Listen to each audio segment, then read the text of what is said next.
Today is 3rd of September, which, in parenthesis, is the anniversary of the day upon which Britain entered the Second World War, a fact which is scarcely commemorated or indeed acknowledged in Britain, which I've always found a bit surprising. But it is also the last day of the third month of Ukraine's offensive in southern and eastern territories that Ukraine still claims are Ukraine, though of course Russia claims that these territories are now a part of Russia. This is the great spring-summer offensive that we've been hearing so much about for so long. It's been underway now for 3 months, and as I'm going to discuss in this program, so far there's been little to show for the heavy cost in men and machines that has been expended by Ukraine over the conduct of this offensive. If you go to the maps and you look at the maps and you look at the front lines along the southern front lines and the eastern front lines, you see a few small indentations where the Ukrainians have made some progress, capturing perhaps a couple of square kilometers of territory, almost entirely, by the way, open fields. No significant town or settlement has been captured by Ukraine up to this point. But certainly up to this time, in my opinion, there's been no breakthrough and no sign that Ukraine is any closer to achieving its objectives, recapturing Bakhmut, about which more shortly, or breaking through to the Sea of Azov, or achieving any of these things. And as I'm going to discuss in a short while in this program, it looks as if on the front lines in the north, the situation is deteriorating and that the Russians are now restarting their offensive towards Kupiansk, which I will come back to again briefly. But let me first of all begin with an interview which I saw this morning in The Guardian with General Tarnavsky, who is the head of Ukraine's territorial defense forces. These are the forces that make up, if you like, Ukraine's reserve forces. Quite often these territorial reserve brigades are also committed to the battle, but he's also an operational commander. He was the operational commander during Ukraine's offensive in Kherson region, which, by the way, in my opinion, did not go particularly well, and which failed to achieve its primary objective, which was to destroy Russian forces west of the Dnieper River. I will discuss that some other day. And anyway, he seems to be the primary operational commander in the offensive in the south. He's referred to in this interview as the commander of the Tavria Operational and Strategic Group of Forces, named after the historic region which included Crimea. And by the way, which was given that name by Catherine the Great and Prince Potyomkin back in the 18th century. Catherine the Great being, of course, the Empress of Russia, and Prince Potyomkin being, in effect, the overall commander of Catherine's armies. But that's another historical fact for another day. But anyway, Tarnavsky gives this interview, and it is full of praise of him. We're told about his success in Kherson region last year. We're told about how he's a tank officer. There's a huge amount of basically laudatory comments. The tone of the interview about him is laudatory. It reminds me of a similar laudatory interview that The Guardian conducted some weeks ago with General Syrski, who is, of course, the other member of the trinity of high-ranking Ukrainian generals, Zaluzhny, Syrski, and Tarnavsky, who are in effect conducting Ukraine's war. And this interview, this laudatory interview with Syrski, took place from recollection about 2 or 3 weeks ago, also spoke about Syrski as being this inspiring officer who was going to lead his men, and it was all part of an offensive to recapture the town of Bakhmut. There's a lot of confident predictions, including from Syrski himself in that interview, about Ukraine's successes on the Bakhmut front. Notice that since that interview has taken place, none of the high expectations of a Ukrainian victory in Bakhmut have been fulfilled. But again, I'm going to come to that shortly. But anyway, returning to this article by Tarnavsky, in some ways I do find it clarifying, because it does explain some of the commentaries that we have been seeing appearing in the Western media over the last couple of days. Because, of course, Tarnavsky, the essential point that he's making over the course of this interview is that Ukraine has penetrated the first and strongest line of Russian defenses. It's now got the huge, dense minefield that had created so much trouble for Ukraine behind it. He admits that there are still minefields ahead, but they're nothing like as dense. He says that the Russian defense line, the second Russian defense line that the Ukrainians are now approaching, is much weaker than the first, and he seems to be overall optimistic about the way in which things are going for Ukraine. I say that, though in fact, the very last paragraph of this interview seems to contradict the general tone of optimism. It quotes him as saying, "The closer to victory, the harder it is." Why? Because unfortunately, we're losing the strongest and best. So now we have to concentrate on certain areas and finish the job, no matter how it is for all of us. Which, again, implies that Ukraine has been suffering very heavy losses. Well, I think this is fairly well established. I don't think anybody looking at this would dispute it. The strongest and the best are being lost, strongest and the best in Ukraine's army. And the result is that, according to Tarnavsky, you have to actually look at that last paragraph. Ukraine is now only able to concentrate on certain areas in order to finish the job.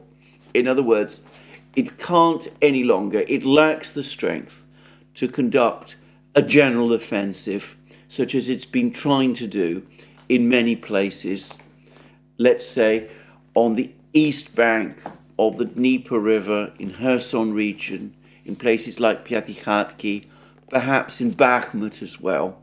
It doesn't have the strength to conduct a general offensive any longer. And in fact, the going, far from becoming easier, as he suggests elsewhere in the interview, in fact, the task is getting harder. But anyway, let's put that aside and let's actually look at what he's actually telling us about the actual situation on the battlefronts. And the immediate thing that springs to mind is that though he is the commander in the southern front lines in Zaporozhye region, he is, we're told, the commander of the Tavria operational strategic group of forces, which we're told is the historic region that included Crimea. True enough, by the way, that doesn't mention here that in fact the expression Tavria was given to this region by none other than Catherine the Great, who is of course the Empress of Russia, who conquered this region on behalf of Russia in the 18th century. But again, let's put all that aside. Anyway, when you actually look at where Tarnavsky tells us that this breakthrough of the first Russian defensive line, the strongest line, has taken place, the interesting thing is that this interview doesn't actually tell us. And the reason he doesn't tell us is because it's quite clear from the context of the interview that what he's referring to is the fighting in Rabotino and the fighting in Verbovoye, though neither of these two villages is actually named or mentioned in this interview. Now, if you actually look at the situation on the maps that which we've been looking at for many months, going all the way back to last year, as I've discussed many times, Rabotino definitely was well to the north of the major Russian fortified lines, the Surovikin line. So what Tarnavsky is referring to as the second line of defense, which he has now approaching because he's allegedly broken past the first line of defense, is in fact the Surovikin line. And, well, whether it really is weaker, as he implies, than the first line of defense, which were the Russian positions around Rabotino, this village of 480 people, a little to the north of the Surovikin line, whether the Surovikin line is actually weaker than Russian defences around Rabotino, well, I would say that doesn't seem to me to be consistent with every piece of information I've heard about the Surovikin line up to this point. It's along the Surovikin line that the great engineering works, the trenches, the dragon's teeth, the pillboxes, all of those things were created. Obviously, there were trenches. The Russians made trenches around Rabotino, and they did indeed plant enormous minefields in the Rabotino area. But, as I said, the Surovikin line, on the face of it, looks like a much more heavily fortified layer. And Tarnavsky telling us that Ukrainian forces are between the first Russian defense line, by which he clearly means Rabotino, and the second line, by which he clearly means the Surovikin line, is, I'm going to suggest, further confirmation that Ukraine has not managed so far to break through the Surovikin line. So anyway, let's actually now talk about the things that Tarnavsky is not talking about in this program, which is this interview, which is what exactly is going on the battlefield. And there's been heavy fog of war and much confusion about what exactly has been happening. But it's clear, or at least as clear as I can judge from various reports, that despite earlier reports yesterday that the Russians had pulled their troops out of Rabotino, in fact, fighting for the village or full control of the village continues. Ukraine has been unable to consolidate control of this village, a village which, to repeat, before the war had a population of 480. It was more a large hamlet than a village. But anyway, there continues to be fighting in this village. Every single building and structure in this village, mainly wooden houses, has been destroyed. There's apparently only one concrete building in the village, which is the local school building, which is still apparently being fought over. There's been fights for it, and it continues to be fought over, and it's in the central part of this village. And there were also reports yesterday that the Russian Air Forces conducted airstrikes on Ukrainian positions north of the village, and perhaps within the village itself. So, despite claims that Ukraine has captured the village, that still seems, or at least still appeared to be the case as of yesterday. If one is drawing information from these reports, which I should again reiterate, come entirely from Russian sources. Anyway, it still seems as if full control of the village of Rabotino is eluding Ukraine, and they haven't been able to advance south of it towards the bigger settlement further to the south, Novoprokopivka, which continues to be securely under Russian control, and by the way, which is also north of the great fortified barrier, which is the Surovikin line. In fact, what does seem to be the case is that, as discussed, the Ukrainians have carved out this salient east of Rabotino in the lowlands. They've been sending troops into this area. I suspect that the number of Ukrainian soldiers that operate across this entire area is fairly small, but it does seem as if Ukraine is trying to push some of its troops towards Verbovoye.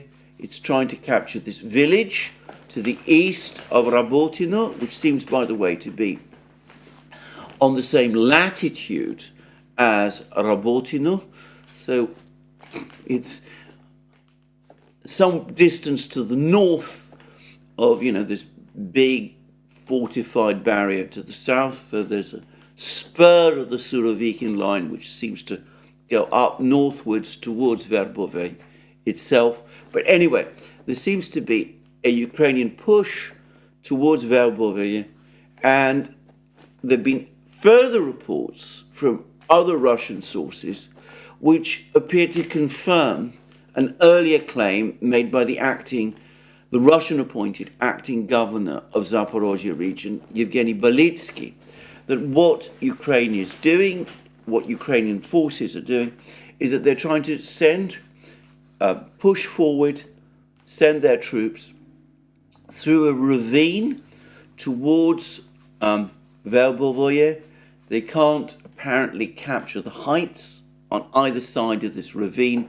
They're pushing troops through this ravine towards Verbovoye, trying to break through, trying to capture this settlement in order to isolate Russian forces to the north of Verbovoye and, in effect, enlarge the area of control. And it does seem as if that part of Belitsky's claim that the Ukrainians have entered what he was calling a ravine is true. And it does seem that the Ukrainian troops who are marching up this ravine, apparently as light infantry, that they're exposed to heavy shell fire. That was another thing that Belitsky claimed. That's also true, and that they are indeed suffering heavy losses as they try to move towards Verbovoye. And yesterday there were all kinds of claims from various Russian channels, and I'm afraid all of this information, again, comes from Russian channels. When you get detailed information about the battlefronts, that's unfortunately preponderantly where you have to go to. Anyway, all of the information suggests Ukraine suffering heavy losses, failing to make progress towards Verbovoye. Though, of course, this is a dynamic situation, and for all I know, by the time this program has been broadcast, there might conceivably be changes. But for the moment, at least, as at the time of making of this program, it seems that Ukraine has not been able, so far, to penetrate into Verbovoye itself, or certainly come close to capturing this particular village. And it's been suggested by various people, by Boris Rogin, very heavyweight Russian military commentator, Big Serge as well, and that gigantic Substack piece that he did a couple of days ago, that in fact, until Verbovoye, Novoprokopivka, Rabotino itself are fully captured by Ukraine, an assault southwards towards the really heavy fortified positions on the Surovikin line and a breakthrough towards Tokmak can't even be considered. Trying to launch an advance in that kind of way, taking on the heavy fortified barriers to the south, would risk Ukrainian forces becoming drawn deeper into a salient, and it would mean that the Russians would still be there on their flanks, occupying the high ground, and the scene would be set for a potential cauldron to emerge if the Russians were to launch a counterattack. And Boris Rogin, who is, again, as I said, one of the more insightful Russian commentators, he has suggested in a long analytical piece that he has done that Ukraine is not going to be able to achieve its objectives of widening this area that it controls. It won't be able to fully control this entire area. It won't be able to push the Russians off the heights because it doesn't have the superiority in men and machines, including air support, that it would need to achieve that. In other words, Ukraine is trying to do more than it has the strength to do. It would need at least a 3-to-1 superiority over the Russians in men and machines to be able to prevail against the fact that the Russians control the high ground, that they have the fortifications, that they have the artillery in the area, that they are that they also have air power that they can deploy, and Ukraine simply doesn't have any of that. That, at least, is Boris Rogin's view, and he has tended to be right about most things in this war, though not all of them. Anyway, that's the situation on the southern front lines. A Ukrainian attempt to try to capture Verbovoye, an attempt to, in other words, enlarge, widen the flanks of a potential advance towards the Surovikin line, but then beyond that to Tokmak. Difficult to see how that can happen, certainly before the autumn rains close in and the Rasputitsa closes in as well. And in the meantime, a continued Russian presence, certainly in the Rabotino area, perhaps even in Rabotino itself. Fighting for that village continues, at least in some form. And the Russians not only holding their positions up to the time of the making of this program in Verbovoye, but using the Ukrainian attack towards Verbovoye along this ravine to inflict more losses upon the Ukrainians. I should say that this business of the Ukrainian attack along the ravine and of the Russian artillery being deployed to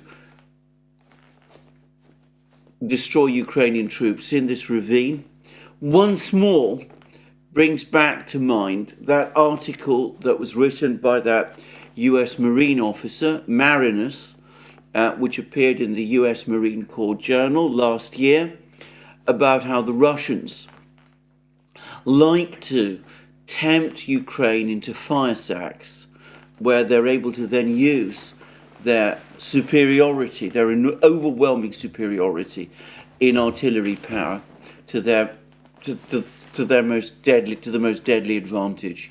And it could be that in the fighting around Verbovoye, we'll see another example of that.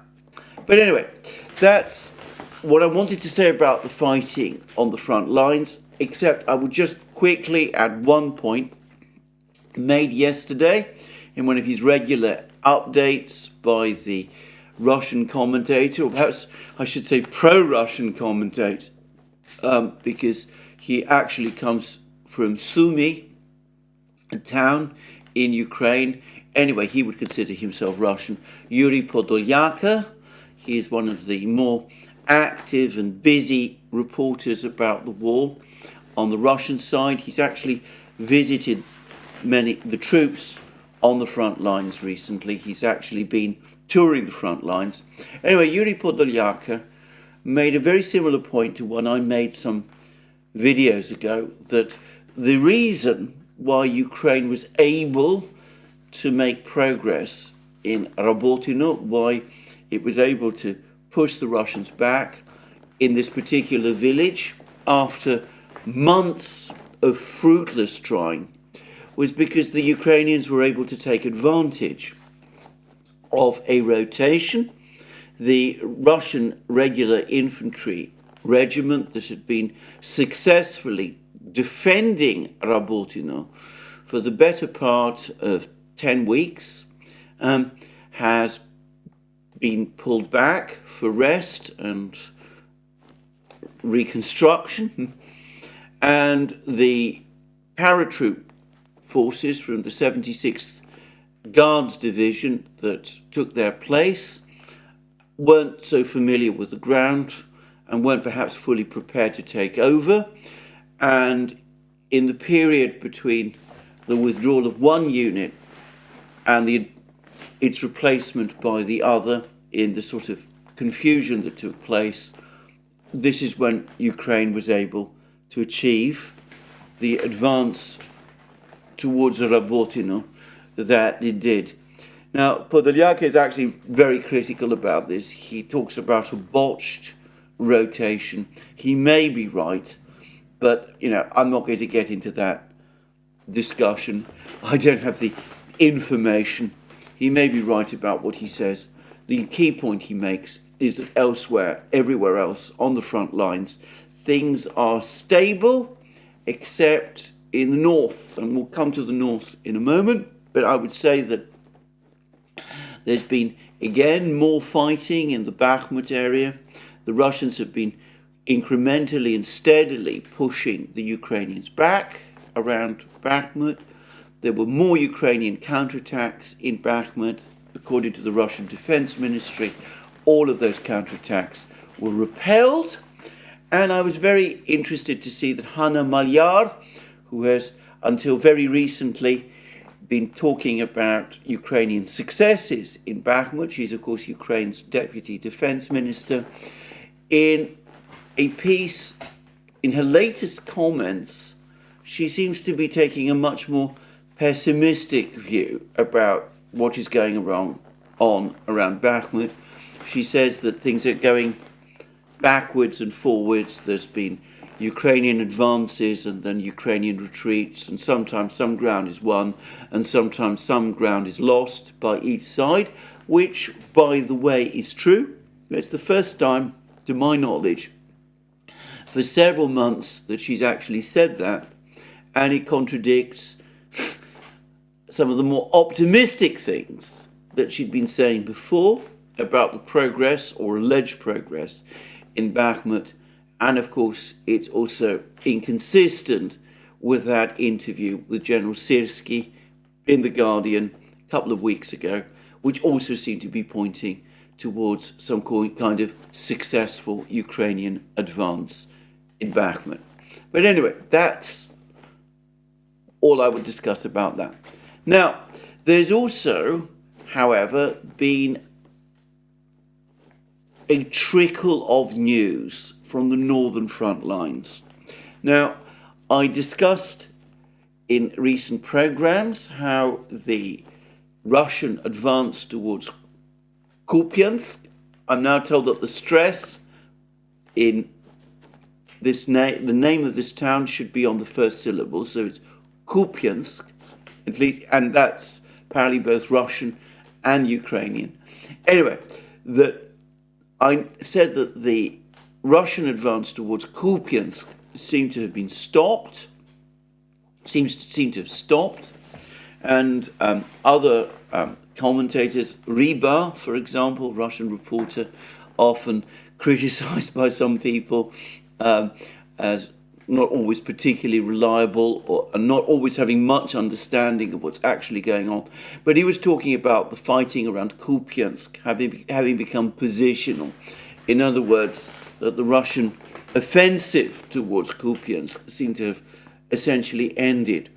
Well, over the last few hours, it seems to have restarted, and there's been more reports that the Russians have made more advances south of Kupiansk in the towards the Oskol River, and that they're now making more a push towards capturing this other village of Petropavlovka, which is just to the east of eastern Kupiansk, the part of Kupiansk east of the Oskol River, and that this capture of this village, if it takes place, will of course put the position of the Ukrainian forces in Kupiansk, east of the Oskol, in very serious jeopardy.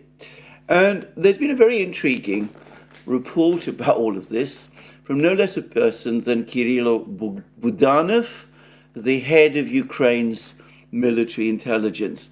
Now, I should stress that Budanov is, as far as I'm concerned, an extremely unreliable commentator.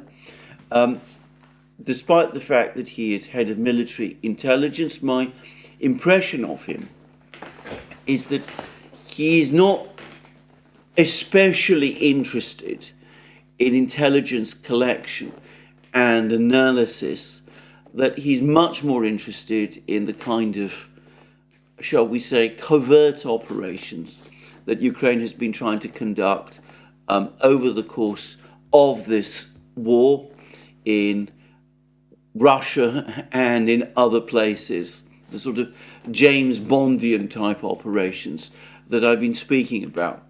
But having said that, he is, after all, head of Ukrainian military intelligence. He's probably getting data not just from his own agents, but from and radio intercepts and all of those things, but also from the West. And he said that there's been a very significant Russian troop rotation, that a new army, a reserve army, I think he referred to it as the 25th Army of the Russian Armed Forces, has now replaced the force that was previously pushing towards Kupiansk, and that this other army, the forces that were concentrated around Kupiansk, that they're being redeployed towards the southern front lines. And that this is, in other words, that the Russians are now starting to feed into the war their various reserve forces, that there's a whole army group being sent south towards Zaporozhye region, and it's being replaced by a further army group that's been positioned, that's been sent to the Kupiansk area from Western Russia. Now, I can't remotely corroborate or confirm any of this, but if there has been this complex troop rotation carried out, then that might explain why there's been this pause in the Russian advance towards Kupiansk. It may be that the Russians, having assessed that Ukrainian forces in Kupiansk are relatively weak, have now redeployed some of their stronger, more experienced troops to the south, where perhaps they might be considering a counteroffensive of their own. That's a possibility. And that in the meantime, the Russian troops around Kupiansk have been replaced by new forces, perhaps less experienced, but fresh and re-equipped with new weapons and able to advance towards Kupiansk and the Oskol River. Now, as I said, I want to stress, this is all coming from Budanov. It's been picked up by various people. I saw that the Military Summary Channel was discussing, for example, these redeployments. They may very well be correct. There are lots of reports that seem to confirm all of this. But as I said, it does seem to originate in certain comments made by Budanov. And as I said, I would be very careful before I assumed that anything that came from that particular source is necessarily true. But anyway, it does seem that there are more Russian attacks in the northern front lines. It looks as if that offensive is being reactivated, and we'll see what happens over the next few weeks. Whilst on that topic, Dmitry Medvedev, the deputy head of Russia's Security Council and the man who supervises Russia's defense industries, now says that there are now 280,000 men training in Russia. They've taken out contracts to join the Russian armed forces as full-time professional soldiers, and that they're going through their training systems. Last time, I think he said it was 240,000. That was about a month ago. It seems as if the size of the professional part of the Russian armed forces is growing all the time. He said that some of these were people who'd decided to take out contracts, who were in the reserves. But he also said that there are volunteers, that he didn't provide a breakdown. And this has been extensively discussed, this Russian manpower build-up, by myself in previous programs, by all sorts of other people. Simplicius, the thinker, has talked about this a lot. And of course, the Russians have said that the overall plan is to reach a total of 400,000 men with long-term contracts, professional contracts, in the Russian armed forces before the end of the year. And these would be fully trained contract soldiers, very different, in other words, from the soldiers that Ukraine is trying to mobilize. And I've also seen that there's reports now coming from Germany, from the German media, which also acknowledges that Russian troops are starting to be re-equipped with more modern weapons, that more T-90M and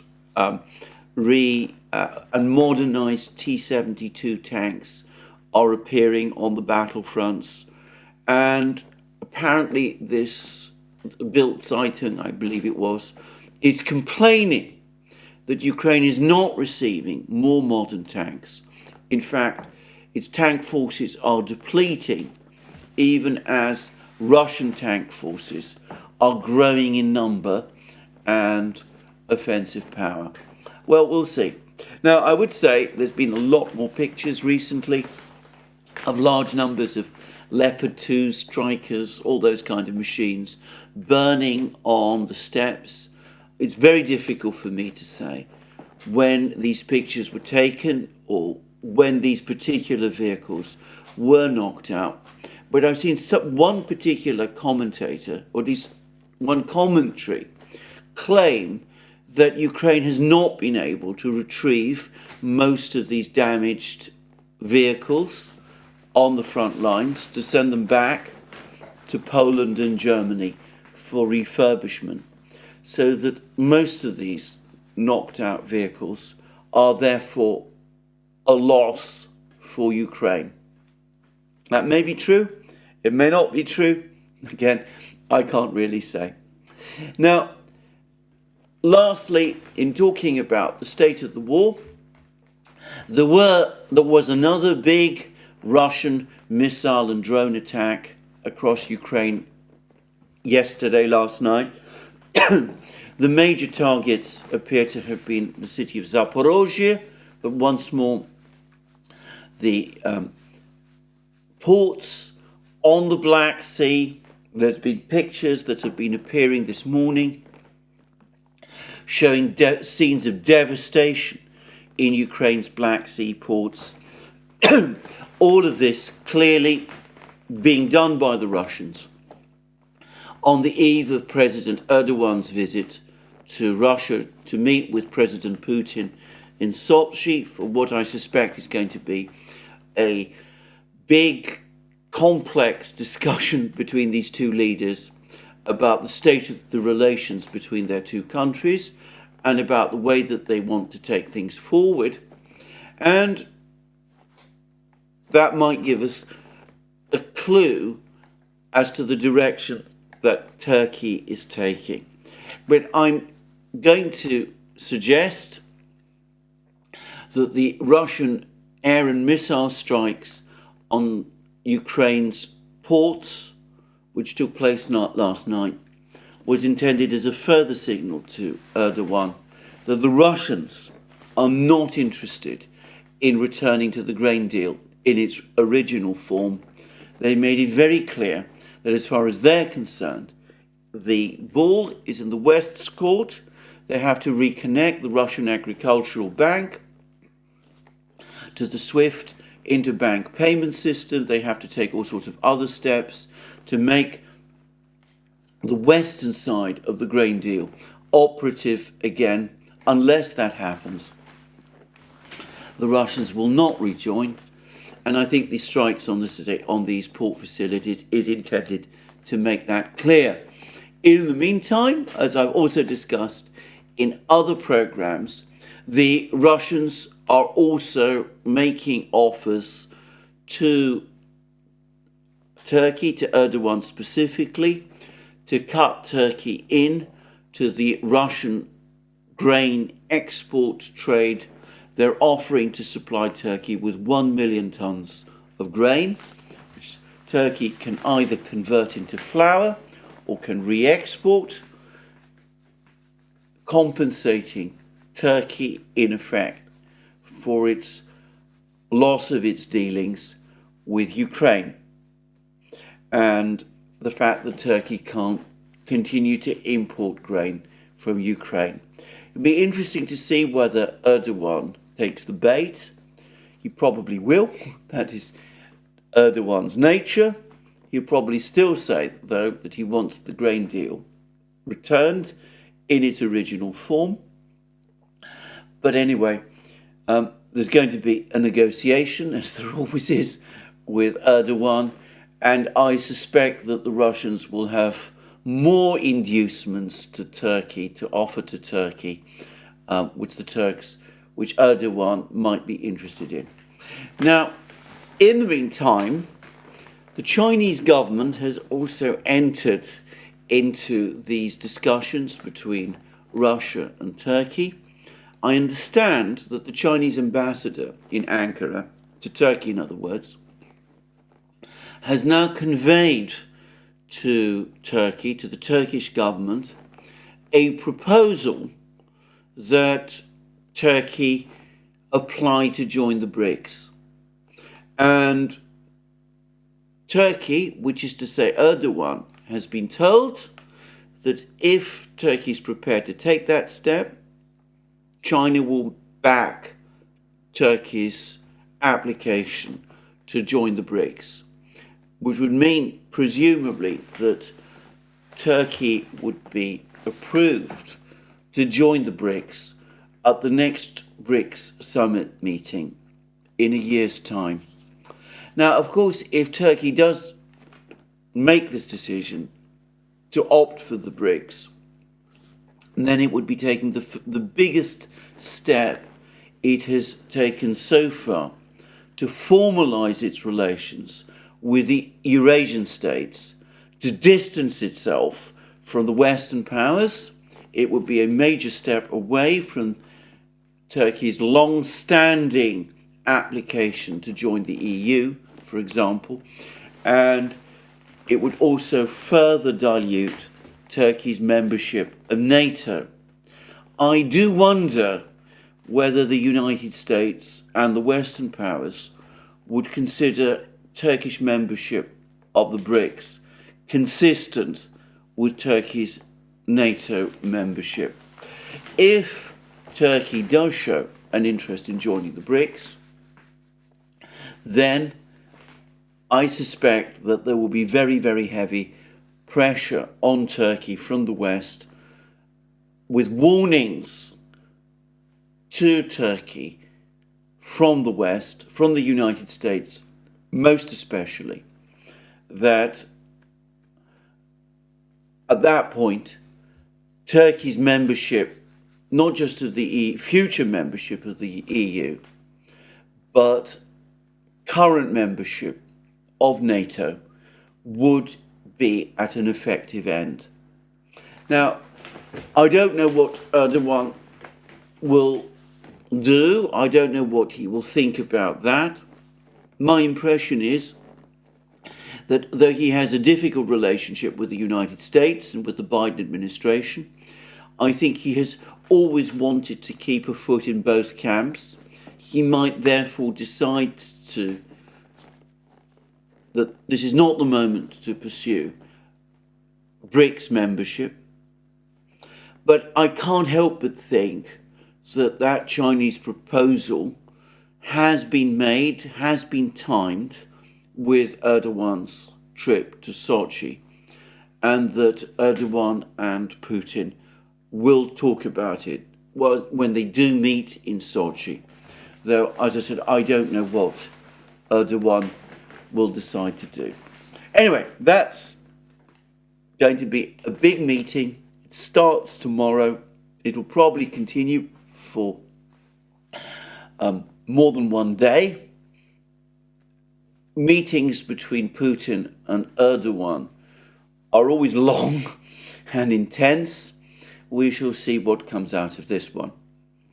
And on another front, another aspect in international relations, there's been reports now that Russia is steadily improving, or is taking further steps to improve, its relations with North Korea. And there's been a interesting article from the Russian ambassador to North Korea, Alexander Matsegora. He's given an interview to the official Russian TASS news agency, in which he discusses Russia's relationship with North Korea. And he says that as for the impact of UN Security Council sanctions on bilateral political relations, I would say firmly they have no effect. About sanctions as a factor that could hamper economic cooperation between Russia and North Korea, Matsegora went on to say that the two sides, Russia and North Korea, assume that they will be in effect, if not forever, then for a very, very long time. So if we focus on the sanctions imposed on us and them, as they say, from all sides, we may lose sight of interaction in practical areas. It would be wrong. It should not be like that. And then Matsegora went on to say that since the cooperation projects during the period of the Soviet Union, the economies of Russia and North Korea have generally complemented each other, and there are many areas where the Russian Federation and North Korea can and should cooperate, and that political relations, political interactions between the Russian and North Korean governments are currently on the rise. And then, rather provocatively, Matsegora went on to say that the idea of including North Korea in joint maneuvers with the Russian and Chinese military seems to him appropriate, though this is purely his personal opinion, and he was not aware of any such preparations at the moment. Now, the United States has recently made a statement that it is becoming increasingly concerned about the increasing pace and development of North Korean-Russian relations. Always the narrative here is about North Korea supplying 152 millimeter shells to Russia out of its gigantic stockpile. Perhaps that is indeed happening, though I would say that to my knowledge, the quality of North Korean shells can sometimes, shall we say, be less than optimal. But anyway, I don't know to what extent that is happening or not. I would have thought that for the United States, far more concerning in terms of strategic issues is not North Korea supplying artillery shells to Russia for the conflict in Ukraine, but Russia providing advanced technology to North Korea to help upgrade North Korea's military, which is becoming more sophisticated anyway, and which of course is now a nuclear power. And of course the Russians might also quietly start providing North Korea with some energy products, gas, oil, fertilizer, helping North Korea out of its long-running economic problems, which would also strengthen, presumably, the position of the North Korean government. And altogether, the Russians could take steps with North Korea that would complicate US strategic planning in the Far East. Well, whether any of that is going to happen remains to be seen.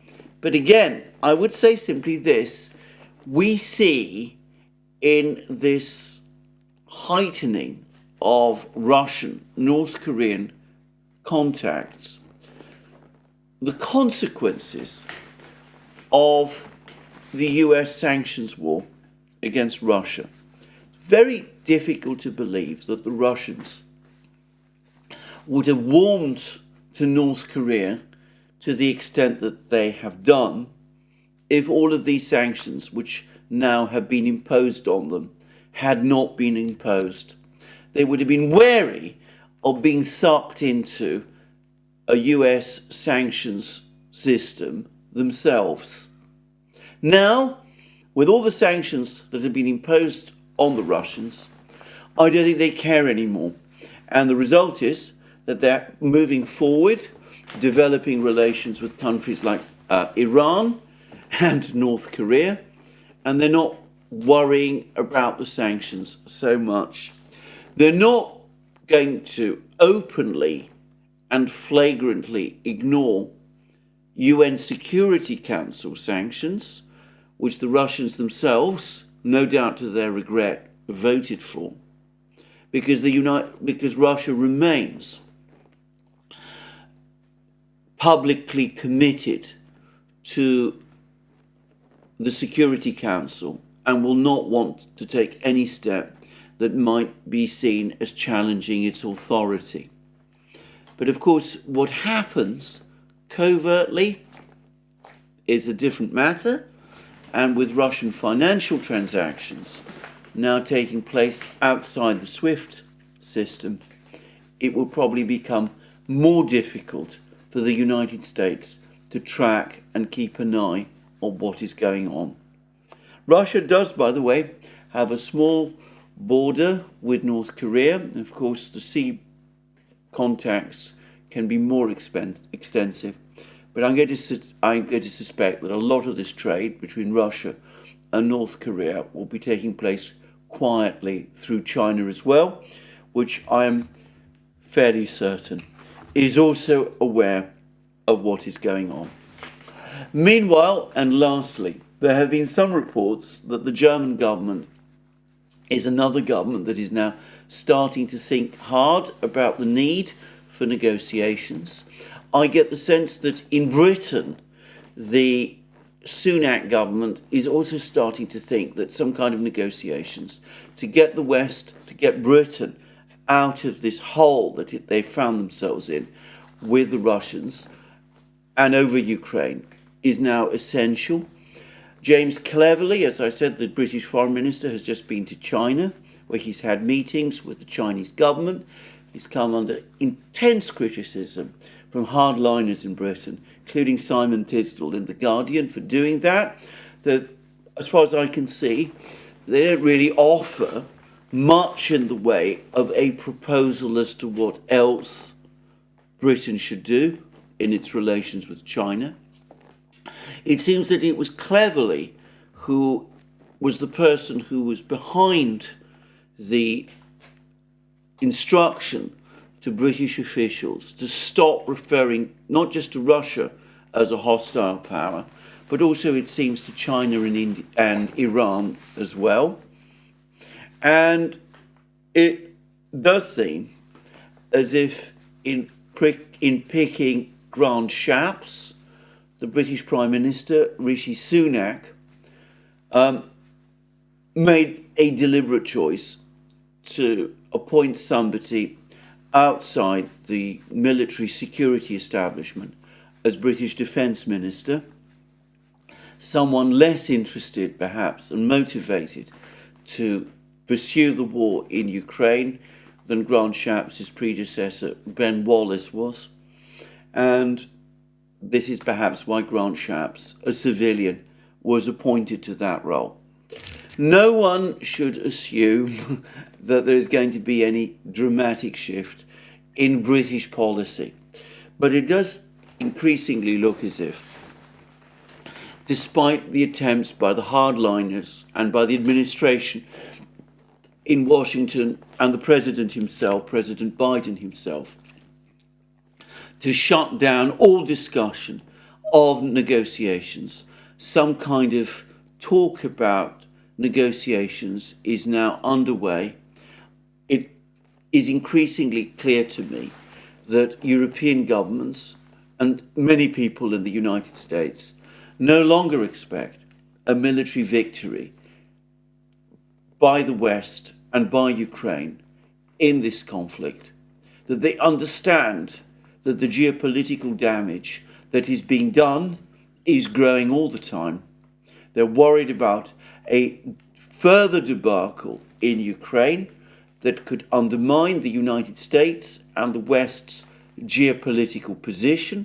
They're concerned about the future status of the dollar, and they want some kind of talks to begin, though so far they are completely unable to come up with any kind of proposal that the Russians would be interested in.